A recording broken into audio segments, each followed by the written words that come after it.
Hey guys, how's it going? So today what we're going to do is repot my Paphiopedilum rothschildianum. I've had this guy for about 2.5 years now, and he hasn't really done a whole lot of anything. And now that I finally have a good setup, I have humidity going, I have the lights on a timer, and everything is kind of settled down, he's actually starting to put out some new growth.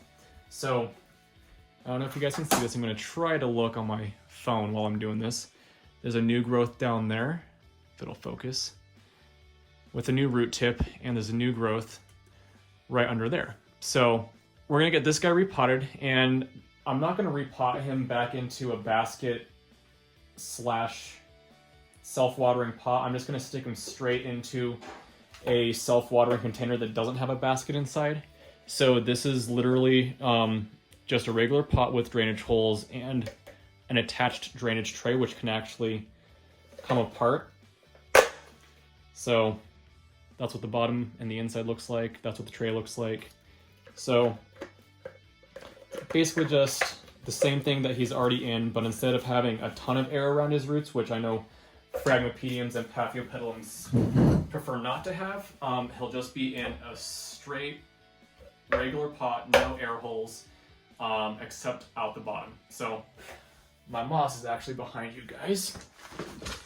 And this is, I buy this moss in bulk, whoops. And it's just super moss.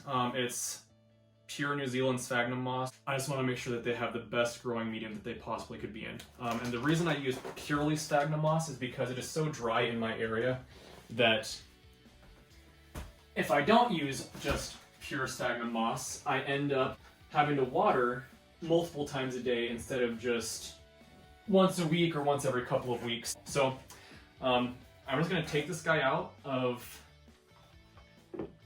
his container, and there is that one root right here that's causing problems, so I'm going to tuck that back inside the media if I can. There we go. And it looks like he actually wrapped a couple of his roots around the nylon self-waterers. Alright, that should come out now. Now I'm not going to take him out of this moss. I want to try to disturb him as little as possible. So I'm going to basically just take him as is and just put him in here.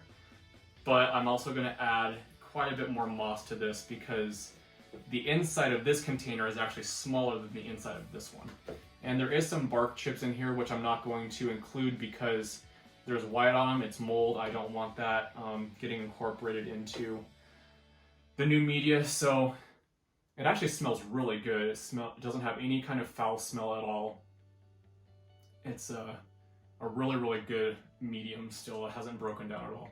So I'm gonna grab some of my moss, and I've pre-soaked this, well not soaked, but I poured water into the bag, and it's had a chance to absorb the moisture and come loose. So I'm just gonna get a nice little layer going on in here so that the roots can venture downwards. And once that's about level with the top, which it is, I don't like to pack my orchids. That just creates less airflow in and out of the pot and around the roots. And this is a lithophyte, so it doesn't tend to do well in just potting soil or really deeply compacted media. So I don't want to pack this down any. I still want it to be light and fluffy because the moss will stay consistently damp and consistently moist.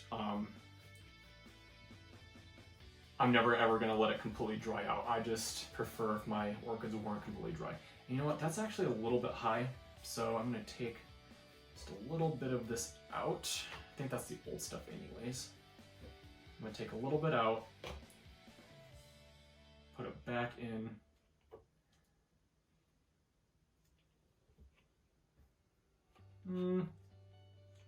Probably a little bit more off the bottom.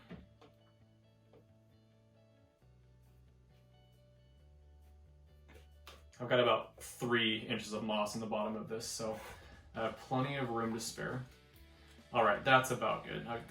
This first leaf is setting on the side of the container. I'm actually going to pot it closer towards me because I want those new growths to have room to spread out, but I also want to get moss down along the sides. What I could do is just take moss and wrap the entire plant, but to do that, I'd have to pull it back out, and I don't really feel like doing that. So I'm just going to get what I can and just start pushing it down the edges where there's room. Again, I'm not compacting this, I'm just pushing it till I feel resistance, and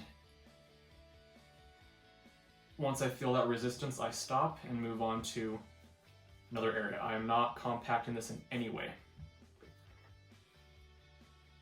Like I said, I want to stay nice and airy.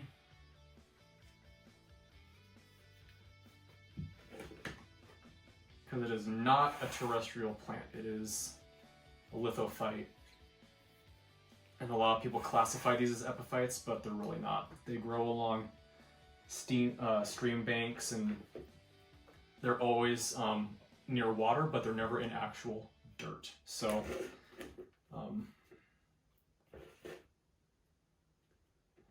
I'm not using the old media, by the way. I took out moss and put it in there, so don't freak out.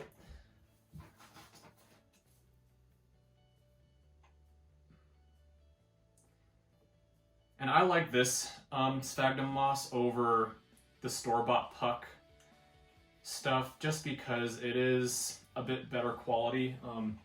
The longer stranded your sphagnum moss is, the better. This is a pretty good string of it. Just so you know, the stuff that nurseries use isn't the premium quality moss just because it is a little bit more expensive. And they can't afford to do that to plant, you know, thousands of orchids in premium AAA, you know, high quality sphagnum moss. So they buy just the regular brown basket moss.